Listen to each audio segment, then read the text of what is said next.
great pleasure today to introduce Bob Herbert to you, a man who arguably really doesn't need an introduction, as his words reach us twice a week, every week, in his New York Times column. But I'd like to tell you a little more about his background. But before I do that, I wanted to thank a few people who made today possible. First, I want to thank Jessica Blatt for proposing that we could bring Bob Herbert here and then making it happen. Thank you so much.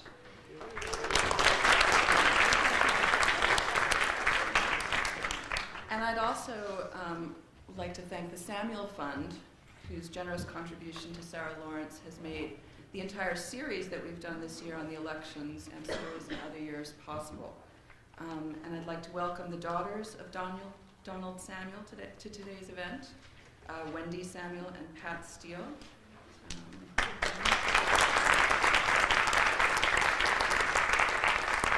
We're delighted that you could make it in the middle of the day. Thanks for coming. So with that, let me return to our speaker today, Bob Herbert.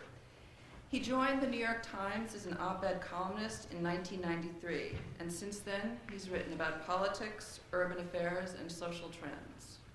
His columns have seen us through the Clinton years, through the last 8 Bush years, and now begin to see us to the Obama years. He's drawn our attention to the plight of the working class and the poor during times of economic growth, during downturns, and now, unfortunately, also recession.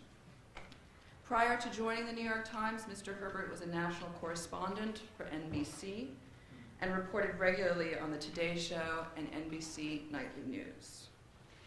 He also worked for the Daily News, first as a general assignment reporter, then a national correspondent, a consumer affairs editor, a City Hall bureau chief, city editor, and finally columnist and member of the editorial board. So for anyone who wants to become a journalist, write down that trajectory. He's a native of Brooklyn and has taught journalism at Brooklyn College and Columbia University School of Journalism. He's also won many awards, including the Meyer Berger Award for coverage of New York City, the American Society of Newspaper Editors Award for distinguished newspaper writing, and the Peter Kihss Award of the New York Society of the Silurians for distinguished contribution to American journalism. Mr. Herbert is also the author of Promises Betrayed, Waking Up from the American Dream, which came out in 2005. And the title of his talk today is Wounded Colossus, the Threat to America as We've Known It. Please join me in a warm welcome to Bob.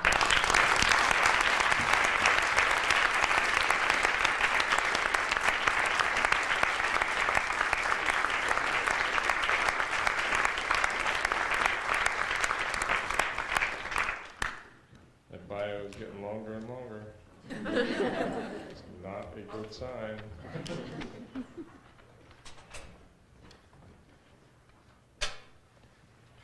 I was sitting in a green room at MSNBC not that long ago, and there was a young woman there who was a reporter from another television station, and she goes, "We've been watching you all, we grew up watching you," is what she said. That was supposed to be a compliment. I want to thank everyone for the privilege of allowing me to speak to you today. I've gotten a little peek at your campus, which looks beautiful. I wish I could roll the time back and was at the beginning of that bio and maybe fortunate enough to be a student here. But we'll leave that to the others.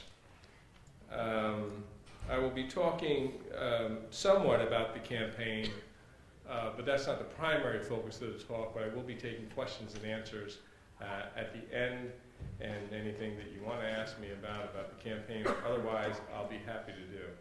I've been having a little bit of an annoying problem with my contact lens, so if in the middle of the talk I have to stop and pop it out, please bear with me.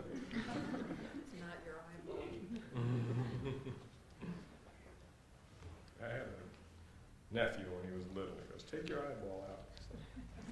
All right, Christopher. I love those stupid criminal stories you find on the web.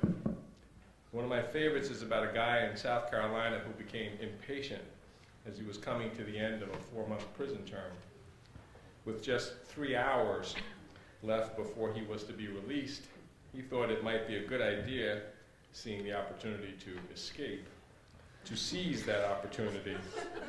So he bolted from a recreation session and fled. That is a quintessential example of bad decision-making. The escapee was soon captured and sent back to jail for another 6 months, which was 2 months longer than his original sentence. And then there was the ex-convict who robbed a bank and was surprised when the police showed up at his home a short while later to arrest him. "How'd you know it was me?" he asked. "I used the juice." Cops didn't know what he was talking about. It turned out that he had rubbed lemon juice on his face because someone had told him that that would make it impossible for the security cameras to record his image. He went into the bank thinking of himself as the invisible man. One more. Guy stole a car.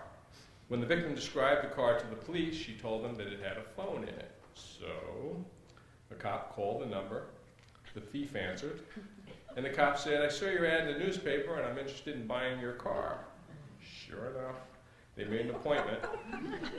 The thief showed up with the car and was arrested.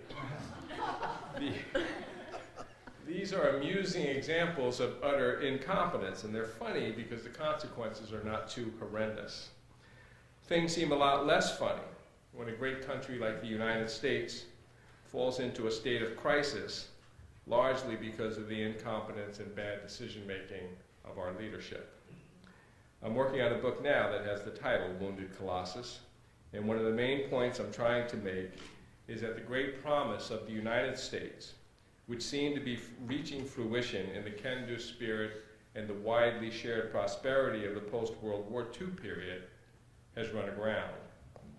I think that is the case because American leadership on a broad front has for the longest time been irresponsible and shockingly incompetent. Barack Obama was elected president largely because the American people had lost faith, not so much in the ideology but of the competence of the Bush administration and the Republican Party.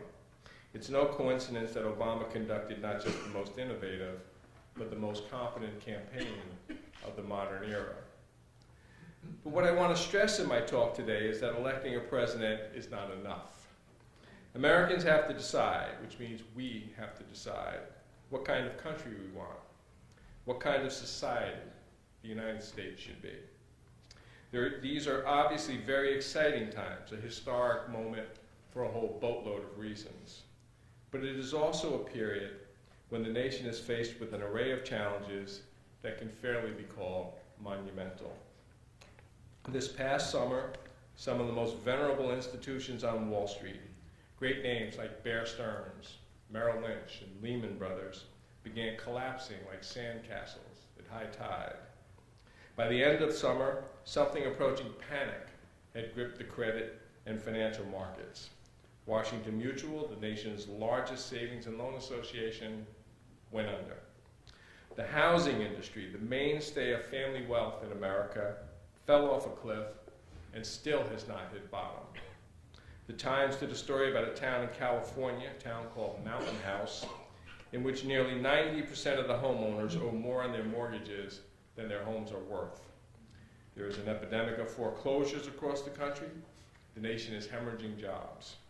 And General Motors, the cornerstone of American manufacturing, is staring into the abyss of bankruptcy, and the entire U.S. auto industry is in trouble.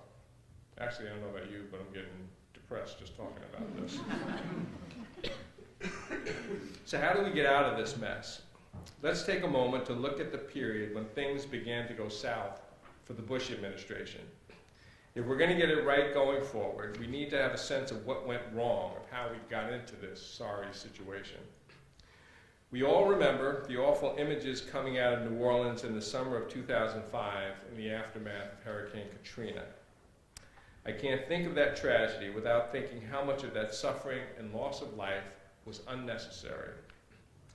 New Orleans is extremely relevant to today's topic.